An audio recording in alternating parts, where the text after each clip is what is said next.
Is Honduras the latest piece in Donald Trump's growing puzzle of influence across Latin America?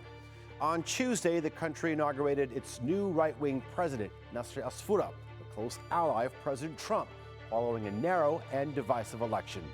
His rise comes as the U.S. asserts itself more forcefully in what it considers its traditional sphere of influence. I'm Alijan Ayanar, and today's newsmaker is Latin America's right-wing shift.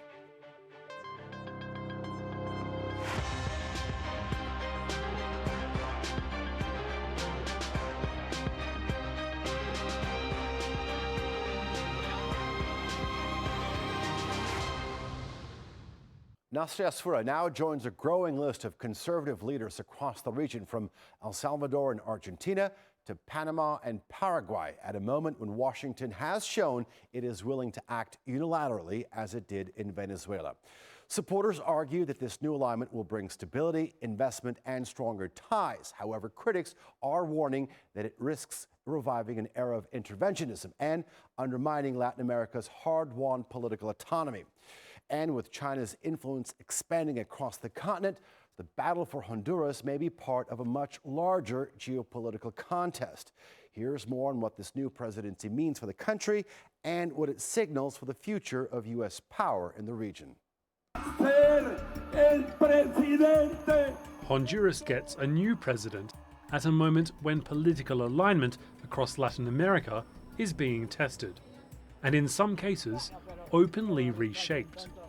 On January 27, Nasry Asfura takes office after a narrowly contested election that drew rare and direct involvement from Washington. Asfura secured just over 40% of the vote, edging out centre-right rival Salvador Nasrallah, following a prolonged count marked by delays, technical problems, and allegations of irregularities. Recount requests were rejected, and while international observers later said the process met democratic standards, the dispute surrounding the result did not fully subside. The election unfolded against the backdrop of clear US pressure. Days before the vote, US President Donald Trump endorsed Asfura and warned that American aid could be reconsidered depending on the outcome, a message that left little ambiguity about Washington's expectations. Asfura has not sought to distance himself from that backing.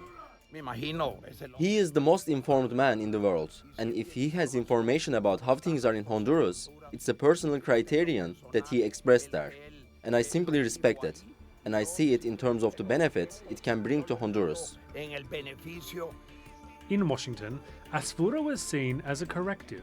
Under Xiomara Castro, Honduras moved closer to China, cut diplomatic ties with Taiwan, aligned itself with Venezuela, and maintained a confrontational relationship with the United States. With Asfura, that foreign policy course is expected to change. This is an ideal moment for Honduras to align with countries allied with the US. Trump has been clear about what he wants, and in this context has built alliances across Latin America. The objective is to contain China. That is closely linked to Honduras, as the outgoing government established direct ties with Beijing, abruptly ending its bilateral relationship with Taiwan. Honduras is part of a broader regional shift. Across Latin America, right-wing leaders have consolidated power and drawn closer to Washington, often encouraged by Trump and his allies. That shift has been supported by a network of political operators, including Argentine strategist Fernando Cerramedo, who helped coordinate Trump's endorsement of Asfura and worked on several right-wing campaigns across the region. Inside Honduras, the realignment has deepened political divisions, with the left saying the election reflected more than domestic politics alone. We cannot allow them to come and colonize Honduras. We already know the plan that exists. This is a cheap imposition by the US government. This corrupt, genocidal government, just like Donald Trump. He doesn't care about anyone. All he wants is power and more power. Asfura's win has settled the race and paved the way for his inauguration. Yet questions over the influence surrounding that outcome are set to outlast the vote itself. Joining me now are from San Pedro Sula in Honduras, lawyer and former member of the Congress with the Savior Party of Honduras, Fatima Mena Baide. From the U.S. state of Maryland, Vice President of External Affairs at Human Rights First, Enrique Roig. Welcome to the program, both of you. I want to begin with what this inauguration represents. Fatima, let me ask you first. What are the expectations within Honduras for this new right-wing government? Thank you, Alec, and thank you for the opportunity. Saludos to Enrique also. We are actually closing today a very heavy political crisis that we've been for the last year. 2025 was very critical under the Zelaya government. This is because democracy was deteriorated. As you can see, the results of the electoral election gave basically 80% of the Honduran voters voted for a right-wing candidate. This would be approximately 40%, 40.27% for the current elected president, Nasry Asfura, which is like the extreme right-wing candidate, and the other 39.53% for Salvador Nasrallah. This was a very, very tight election between the two right-wing candidates, which really demonstrated that people were really concerned about our former government, now leaving today exactly, the Zelaya Castro family, due to their connections with the extreme left in Latin America. So people really came out to vote because they were concerned where this government or former government was taking Honduras, especially because there was a lot of dictatorial practices very commonly seen in the region. We are neighbors to Nicaragua. This government was extremely close to the Maduro regimen in Venezuela. So people were very concerned on this. So I would say that there's a lot of expectation for this new government to work on issues that brought the Honduran people together to support a right-wing president, like for strengthening democracy, for pushing rule of law. This would bring a lot of legal security because we are looking forward for a lot of investment to generating jobs in the region. And there are very common problems here like health, security, because there's a lot of violence, generating opportunities, and strengthening human rights, I would say are one of the main priorities for the new coming government. Fair enough. Enrique, let me bring in the conversation. I mean, from a U.S. policy perspective, how's Washington's support for Asfura playing out in Honduras? And let's look at the other side. I mean, does the political leaning of this new president actually matter much to the United States? No, it does. You saw during the campaign that President Trump was very vocal and direct about his support for President-elect Asfura, who also came to Washington recently and had meetings with Secretary of State Rubio, with the U.S. Trade Representative, with the Inter-American Development Bank. One of his priorities is obviously to seek private capital and investment in Honduras in areas that he has prioritized, which are, manufacturing, energy, and technology. And so for him, the relationship with the U.S. is going to be extremely critical, and at the same time for the United States as well. Honduras is actually the second country globally that receives the highest number of deportation flights from the United States, and also is a country where the U.S. has a third country agreement to send other nationalities there to process them in Honduras. And so the bilateral relationship will be key. Also in areas around security cooperation, combating narco traffickers as well. Honduras has been always a transshipment point for cocaine coming from South America. The U.S. has a military base, Sotocano, in Honduras as well. And so, the relationship, as I say, will be key. And also, the election of President-elect Asfura also, as Fatima has said, it's a trend we're seeing in the region of more conservative right-wing leaning leaders who have come to power, including in Argentina with Milei and recently with Cast in Chile. And so for this administration, that's also a big part of their political agenda, is to further alliances with those governments that are in line with Trump's foreign policy and his America First agenda. All right, let me pick up on one of the comments that you just made. I mean, what explains this wave of right-wing leaning leaders sweeping across Latin America recently? Well, I think as we see often in the region, we have sort of this kind of pendulum swing back and forth often where you have more left-leaning leaders who come into power, often because of unrest, high poverty levels. And then they come into power and they're not able to meet the expectations, where we saw in some of the countries like Chile, for example, on security issues or migration, or economic issues in Argentina, and then, of course, Honduras also with issues around economic growth, corruption, and security. And so you're seeing here now another pendulum swing to the right. You saw it here in the United States as well. And so I think this is a trend. So it's going to be critical now for President-elect Asfura to see really can he meet his campaign promises to actually help grow the economy in Honduras.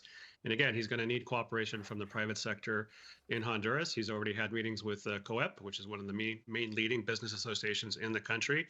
He's also reached out to the Liberal Party. He's invited them to co-govern with him, which, we'll see how that plays out over the coming weeks in terms of naming members of his cabinet. But also he will need them in Congress to pass his agenda because his party did not win a majority. And so it will require coalition building. Okay. Fatima, let's step out, go up to about 10,000 meters and analyze this from a broader perspective. I mean, do you buy into what Enrique is saying, that this is a pendulum shift? I mean, is this broader political realignment in the region temporary, or is it sort of a backlash against the left? I would agree with Enrique. I think this is a current tendency, especially in Latin America.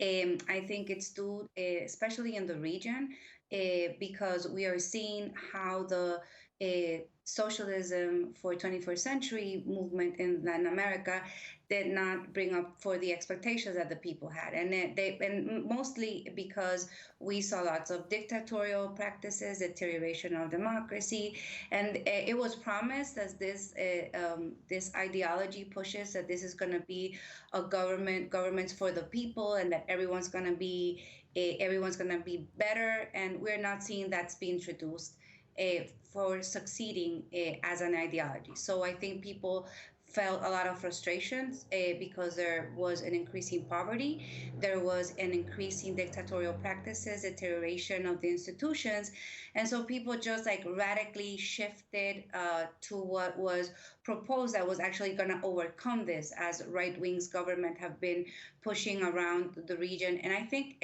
economics has definitely been an expectation that they're playing with the people. Like here, former government that came out said that they were going to fight corruption and that they were going to bring an international mechanism like CICIG in Guatemala to fight it, and it never happened. So people just got really frustrated because one of their main promises was not complied. I think that is like the biggest challenge for this coming governments, that economics is actually going to make people better. And when I say people better, I mean like all the Honduran people. What we've seen in former nationalist government, that economics numbers only benefit a minority, an elite, a really small group.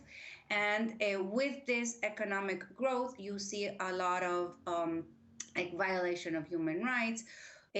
So I think that that's going to be the challenge, that they don't come to the old model of development where you don't have a healthy relationship between economic development and seeing people, their economics getting better. So I do think that this is going to be a big challenge for the coming government, and that they can actually bring out like on the first year or so, because as Enrique said, there is no real majority. Like they have the biggest caucus in Congress, but they need to keep these strong alliances with the Liberal Party in order to have governance for the coming years. I want to ask you a follow-up, Fatima. I mean, you've described this election process as being divisive, as polarizing. I mean, the fact of the matter is that there's been criticism over the involvement by the United States, Donald Trump, in this election outcome. Has this sort of foreign influence polarized the political landscape even more in the country? I think it has. I would say that today the president is coming into office where half of the country thought that the election was not really transparent, that all the votes needed to be counted. So I think that they criticized the position of Donald Trump, like on the last few days, that actually that shifted what the numbers that we've been seeing on the polls for the last day. So I think that this has definitely not been like the best healthy democratic experience that we've had in Honduras. I think that there's going to be a lot of discussion around this. Brings up the importance of having a second round or runoff as an electoral reform to give more legitimacy for the coming government. So yeah, I think that's why I think there's going to be a lot of pressure on the new president. And I don't know if I can say that Honduras can make a lot of pressure on Donald Trump, but I would say that people are expecting that this bilateral relationship between Honduras and the U.S. is not only transactional. It's not only for U.S. benefits. Honduran people are actually expecting that this good relationship that they have can be also traduced as benefits for the Honduran people. Okay, let me ask about that transactionability. Enrique, when you were describing the relationship between the two countries, you mentioned, I think, drug trafficking as well as deportations. How does the president-elect's win align with President Trump's sort of national security strategy, especially for his vision for his country's dominance in the Western Hemisphere? Yeah, I would say that it's pretty evident by President Trump's national security strategy and his focus on the Western Hemisphere that for this administration in particular, it's almost like a return, I would say, back to the 19th century of gunboat diplomacy, what we saw happen recently in Venezuela with the extraction of Maduro, for example. So a very, I would say, aggressive stance and policy towards the region, particularly when it comes to issues around counter narcotics and security cooperation. And so those two issues are going to be of particular importance to this administration when it comes to Honduras. And again, because the U.S. has a military presence through its base there in Sotocano, it's a key point of engagement for the U.S. when it comes to counter narcotics. And then similarly on migration, as I mentioned earlier, my organization, Human Rights First, sponsors the ICE flight tracker. And so according to that last year, as I said, Honduras was the number 2 country that received the highest number of deportation flights of any other country in the world. So it will continue to be an important element of the U.S.'s strategy and around migration and deportation. And the expectation is that President-elect Asfura will be somebody who will cooperate with this administration, the Trump administration, on issues related to deportation. Now, what'll be interesting to see how Hondurans themselves view this going forward. If the policies here in the U.S. continue to be as aggressive as they are when it comes to deportations, and particularly of Hondurans, will that have an impact or not in the relationship, as many families in Honduras will be impacted and affected when their family members are returned back to the country. And obviously, it puts a strain on the economy as well. You know, President-elect Asfura is very much campaigned on economic development, investments in energy manufacturing and technology, and he's looking for private capital to do that. So a very, a strong emphasis on growing the economy and addressing the issue of poverty as well. Fatima, let me get your take in terms of what Enrique said about the deportations, how it's going to be perceived in Honduras and the potential burden it may have on the economy. Well, first I would like to pick up on, I think that I'm kind of concerned that people's expectations, Hondurans are not going to be satisfied, because a lot of people think that having the new president, a good relationship with President Trump, that he might change his policy around migration for Hondurans. And I don't know if Enrique thinks the same way I do, but I think that's not really going to change. I mean, he has a policy regarding migration. He's not going to stop the deportations.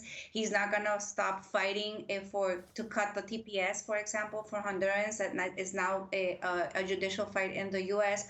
I think those things are not going to change for the Trump administration, and they're going to continue. And we're going to keep having Hondurans come back to Honduras, and people are not going to understand why, if this new government is so well related to Donald Trump, why is he sending Hondurans back in? I think that's like the first crisis that he might have around migration, that they're going to have to give a response or have programs where people that are coming back to Honduras can have a jobs or can feel motivated to stay. Because what we're seeing here is that people are coming back to Honduras, but they're leaving in the month. So we need to generate solutions to stop this migration, but really give people the opportunity to stay. So I think that this is going to be a crucial issue for the coming government. And I think that the position of the Honduran president, respecting and supporting the Honduran people, is definitely gonna be under the loop for Hondurans in the next months. Okay, Enrique, let's go back to sort of analyzing the region. I mean, do you feel that this surge, increase in pro-Trump Latin American leaders sort of emboldens more aggressive moves by the United States in the region, especially following Venezuela, which you mentioned in your last answer?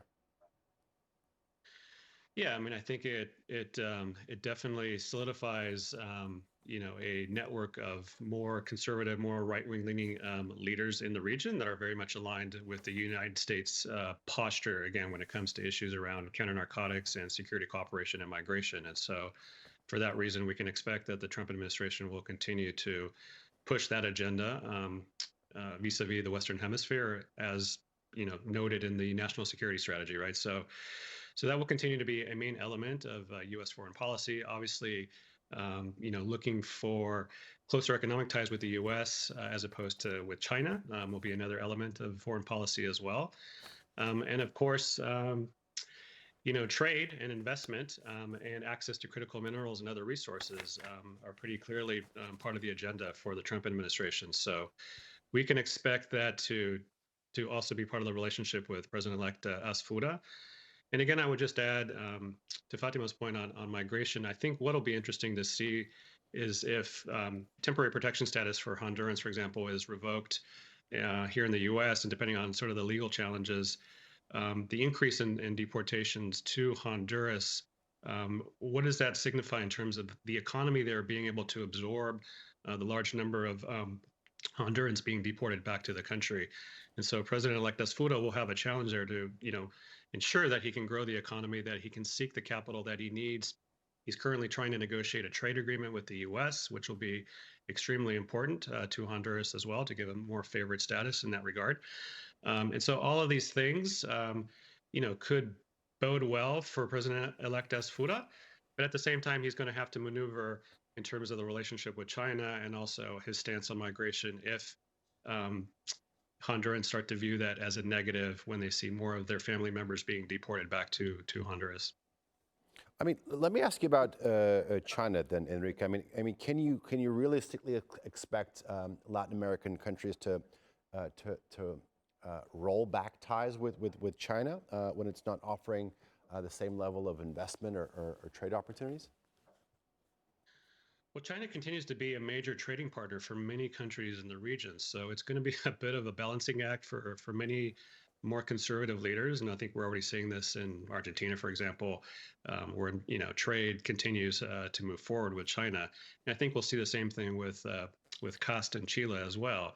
The question then will be around investments in those countries, where, of course, the U.S. is looking to, have, more investment opportunities in things like ports and other infrastructure, right? So, but, does that mean then that those countries are going to reduce their dependence on trade with China? Probably not, because it is a major source of income for them as well, right? So the U.S. is never going to be able to absorb all of that trade in a way that is required for many of these countries to grow their economies. So, as I say, it's going to be a bit of a political tightrope for many leaders in the region. But I suspect that, in the end, things likely will not change as much as many people expect. Okay. Fatima, I mean, one of your biggest concerns is corruption as well as impunity. What are some of the risks that this new government faces if it sort of sidelines some important mechanisms? Well, I think that one of the main concerns that we have is that the new coming government in the past, the National Party, actually came out because of big scandals around corruption and drug trafficking. So people are actually really concerned that this new government might follow up on, these bad practices. And one of the concerns is that we are not seeing in Nasry Asfura president agenda a prioritization to fight impunity, corruption, to promote transparency. When he was campaigning in several occasions, he was asked about this agenda, and he only said that they were going to strengthen institutions, but there was no real compromise around, like, for example, having a plea bargaining law that had been required, for example, for years, or making reforms on our penal code around corruption felonies.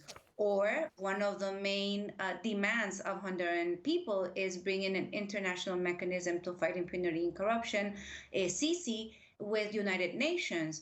And so I think that if they come back into government and they don't have a strong policy and agenda to try to not make the mistakes they did in the past. Okay, thank you very much, Fatima, Mena, Baide, and Enrique Roig. Thanks for joining us here on the program. And thanks for watching. Of course, you can follow us on social media. And be sure to subscribe to our YouTube channel. I'm Arijan Ayandar, and we'll see you next time.